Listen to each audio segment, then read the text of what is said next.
సందర్భంగా తెలంగాణ ప్రజలందరూ కూడా హ్యాపీ ఫ్రెండ్షిప్ డే. మీ అందరూ కూడా స్నేహితులందరూ కూడా ఈరోజు ప్రపంచవ్యాప్తంగా ఫ్రెండ్షిప్ డే చేసుకుంటారు కాబట్టి గ్రీటింగ్ తెలియజేసుకుంటూ ఇప్పుడే మాట్లాడిన విధంగా మీరు అందరూ కూడా విన్నారు.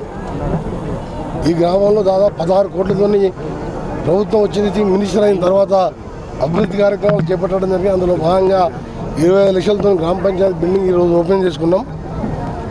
దసరా నాటికి 11 కోట్లతో లిఫ్ట్ ఏఎంఆర్పీ లిఫ్ట్ పెట్టించి కంచనపల్లి దీపకుంటతో పాటు రావణవేల ప్రాజెక్టు పనులు కూడా వేగంగా నడుస్తున్నాయి. 3 నెలల్లో పూర్తయితే మేము అనుకున్న విధంగా ప్రతి ఎకరానికి నీళ్ళు ఇవ్వడం.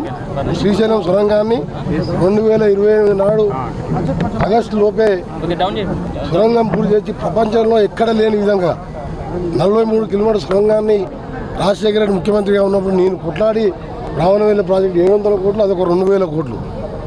10 సంవత్సరాల ప్రభుత్వం పట్టించుకోకుంటే ఈరోజు మా ప్రభుత్వం వచ్చిన తర్వాత ఫుల్ స్పీడ్గా నడుస్తాయి. 28 నాటికి అన్నీ కూడా పూర్తి సొరంగం పూర్తి చేస్తే ప్రపంచంలో 8వ ఇంత